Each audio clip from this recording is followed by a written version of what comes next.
እሁድ ተድራ ሐሙስ የተገደለችው ሙሽራ ጥቅምት 3 2017 ዓመተ ምህረት እጅግ የደመቀ ሰርግ በትግራይ ውቅሮ ከተማ ተከናውኖ ነበር። በተዳረች በአራተኛ ቀኗ ግን ዓለምሽ ዛሬ ነው ዛሬ የተባለላት ሙሽራ በአሰቃቂ ሁኔታ ሕይወቷ ማለፉ ተሰማ። ይህ የውቅሮን ሕዝብ ብቻ ሳይሆን መላው ኢትዮጵያውያንን ያሳዘነ የወንጀል ድርጊት ነበር። ሊዲያ ዓለም ትዳር ልትይዝ ከአዲስ አበባ ወደ ውቅሮ ከተማ ያመራችው የሰርግ ስነ ስርዓቷን ለማከናወን ነበር። የወደፊት ውሃ አጣጬ ትዳሬ ካለችው ሰው ጋር በሰርግ ተጣምራ ትዳሯን ልትመሰርት ልጆች ልታፈራ ብዙ ህልምና ውጥን ነበራት። ይሁንና ግን በአለመግባባት በተዳረች በአራተኛ ቀኗ በሙሽራዋ በአሰቃቂ ሁኔታ ሕይወቷ እንዲያልፍ ተደርጓል። የትዳር አጋሯ ድል ባለ ሰርግ አግብቷት ከቀናት በኋላ ደግሞ ሰይጣናዊ በሆነ መልኩ እጅግ በዘግናኝ ሁኔታ ሕይወቷን ነጥቋታል።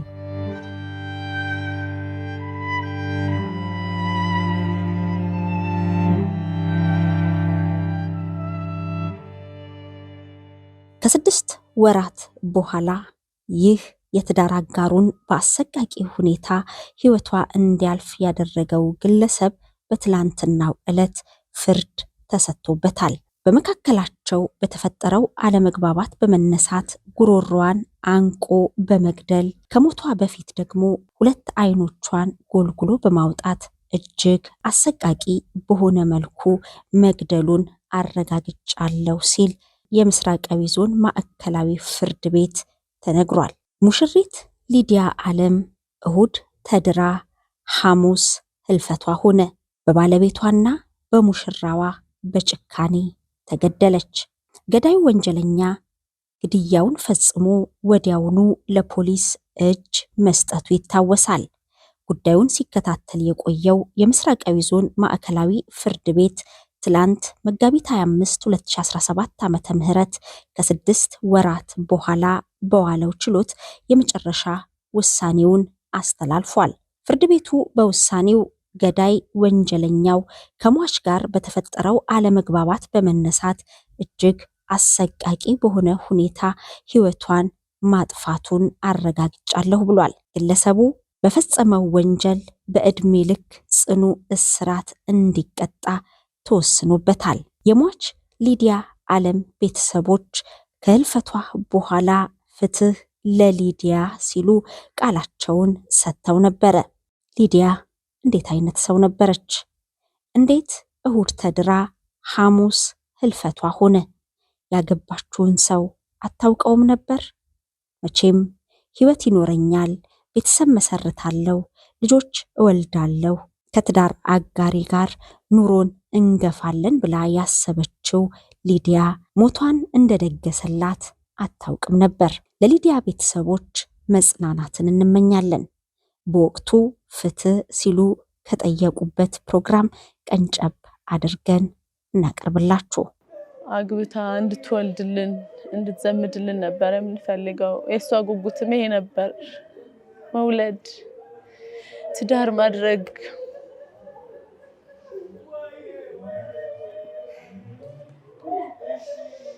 እዚህም ጎጆ መስርታ ተከራይታ እቃ አርገን እኮ ነው የሄደችው። እነስ ወይ እንደ በቃ በጣም ከበድ ያለና ለመናገሩም አስቸጋሪ የሆነ የሰው ልጅ ሊያስበው ሊሸከመው ከሚችል በላይ በጣም አሰቃቂ በሆነ መንገድ ስለተገደለችው እህታችን ስላማማቷ እስካሁን ህዝብም ይሁን ሚዲያ ያልሰማው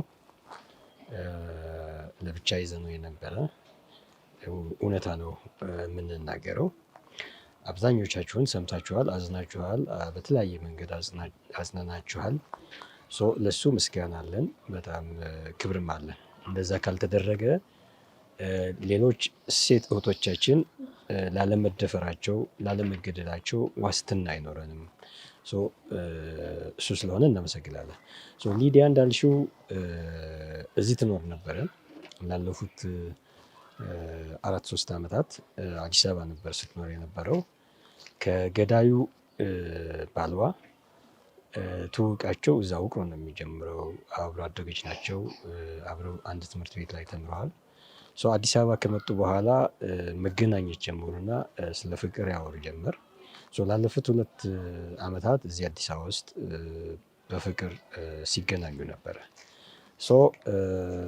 ለሰርግ ለማዕረግ ሲያስቡ ጊዜ ሰርጉን ለመሰረግ ጥቅምት 2 ላይ ወደ ትግራይ ሄዱና እሁድ ሰርጉን ተፈጸመ። ሰርግ ከተፈጸመ በኋላ በ3ኛው ቀን አንዳንዱ 4ኛ ቀን ይላል፣ ብቻ ግን ሰኞ፣ ማክሰኞ፣ ሮብ ማታ ነው። እሁዱ አይታሰብም የሰርግ ዕለት ስለሆነ። በ3ኛው ቀን ሮብ ሌሊት ወደ ሐሙስ አጥቢያ እህታችንን ገድሏት ተገኝቷል። ሮብ ሌሊት እህታችንን ሲገድል ዝም ብሎ አንቆ አይደለም የገደላት። በአሰቃቂ ሁኔታ፣ እንስሳዊ በሆነ ሁኔታ፣ አውሬነት በተሞላ ሁኔታ እህታችንን በህይወት እያለች 2ቱን አይናን አውጥቶታል። እሷ በህይወት እያለች ደግሞ የቀኝ አንገቷን አጥንት ሰባብረዋል። አንገቷ፣ ደረቷ ላይ፣ ጀርባዋ ላይ ተበላልዞ ደሟን በህይወት እያለች እንዲፈስ አድርገዋል። ይህንን ሁኔታ ስቃዩን በእንዲህ መልኩ ካሰቃያት፣ ይህንን ስቃይ ከጠገበ በኋላ ነው አንገቷን አንቆ የገደላት ማለት ነው። ይህንን እውነታ የኢትዮጵያ ህዝብ፣ የዓለም ህዝብ አውቆ ሊዲያ ፍትህ እንድታገኝና ለሌሎች ወንጀል ሊሰሩ የሚያስቡ ትምህርት እንዲሰጥ ለመጠየቅ ነበር ሚዲያ ያጠራ ነው። እኛ ሴቶች ነን፣ ለምን እንገደላለን? ምን አረግን? እናት፣ አገር፣ እህት፣ ሚስቱን እኮ ነው የምንኖረው። ለምንስ እንገደላለን? እኔ ስለ ሊዲያ ፍትህ እፈልጋለሁ። የኛ ሀገር ደግሞ ለቀቅ ያለ ህግ አለ። በጣም የምናገረው የምፈልገው ማለት ነው።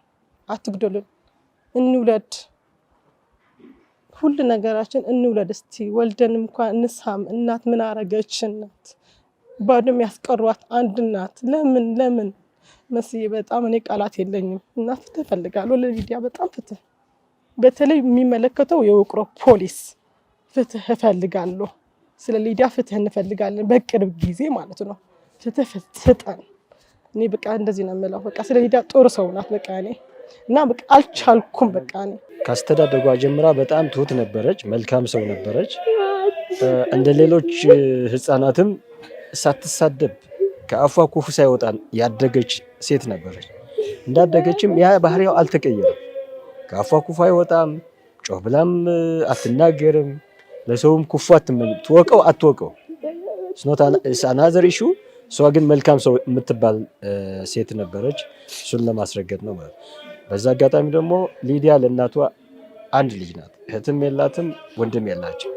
ቀጥታ ነው ወደ ጣቢያ ሄደው? አዎ፣ 2 ነገር ነው። ሊያመልጥ ሞክሮ ሰው አግኝተዋል። እንዳልኩሽ ባጃጅ አግኝተዋል። ባጃጅ በማይፈቀድበት ሰዓት ሰው ማምለጥ ጥሩ አይደለም፣ ወደ ፖሊስ ብትሄድ ነው ብሎ የመከሩታል። ሬሳ ሲነሳም ከፖሊሱ ኩታ የተከደኑ የለበሱ የሱ ቤተሰቦች ነበሩ። ስለዚህ ቤተሰቡ ጋር ድረስ ሄደዋል ብለን ነው የምንገምተው። ቤተሰቦቹ ማምለጥም ያለብህም ብለው ስለመከሩት ነው ወደ ፖሊስ ሄደው እንጂ እሱ ሊያመልጥ ስለፈለገ ነው አስቀድሞ አይኗን ያወጣ። ለምንድን ነው አይኗን ያወጣው? አዎ፣ እንደሚታወቀው በሱ ግምትና እውቀት የገዳዩ አሸራ አይን ላይ ስለሚገኝ እና አሸራው እንዳይገኝ ከማለትና እሷን ለማሰቃየት እንስሳዊ በሆነ ባህሪ ሊገድላት ፈልጎ ነው አይኗን ያወጣት። በወሬ ሰምተን ነበረ እኛ ወንዶቹ፣ ሴቶቹ አልሰሙም ነበረ። አብዛኞቹም እስካሁን አያውቁም። ከሬሳው ምርመራ ግን አውቀናል። ሁሉም ጉዳቶች በህይወት እያለች የተፈጸመ ነው የሚለው የሬሳ ምርመራው። የውቅሮ ፖሊስ ተጣድፎ ምርመራውን አላስፈላጊ በሆነ መንገድ አጣድፎና ጨርሶ መመርመር የነበረበት ሁኔታዎችን ሳይመረምር ሆቴሉም ሄዶ የሆቴሉ ሰራተኞች ሳይመረምርና ሳይጠይቅ ሳያጤን ወደ አቃቤ ህግ አሳልፎ ፍርድ ቤት ለማቅረብ ፈልጎ ነበረ። አሁን ግን ከክልል የፖሊስና የአቃቢያን ሕግ የተዋቀረ ቡድን ወደ ከተማው ሄደ መዝገቡን ይዞታል እንደ አዲስ እየመረመረ ነው። የአዲሱን ቡድን ጥናት ካለቀ በኋላ ነው ወደ ፍርድ ቤት የሚቀርበው ማለት ነው። ፍትህ ለሊዲያ ሁላችሁም እኛ ጋር ሆናችሁ እንድትጠይቁና መንግስት ደግሞ ከ20-30 ወይም 40 ዓመታት በወጣው የወንጀል መቅጫ ህግ አሁን እየተፈጸሙ ያሉትን ሴቶች ላይ የመግደልም ሆነ የመድፈር ወንጀሎች እየተፈጸሙ ያሉትን በዛ ህግ ባይዳኝ። ምክንያቱም እዛ ጊዜ የነበረ ህብረተሰብና አሁን ያለ የኢትዮጵያ ማህበረሰብ ስነልቦናውም ክብሩም እሴቱም ተለያይቷል። የሆነ ጊዜ በሆነ ምክንያት ያጣነው ክብር አለ፣ እሴት አለ፣ ስነልቦና አለ። ይህ በሆነበት መንገድ በዛኔ ጊዜ የነበረ ክብርና ስነልቦና የአሁንን ወንጀለኛ መቀጣት የለበትም።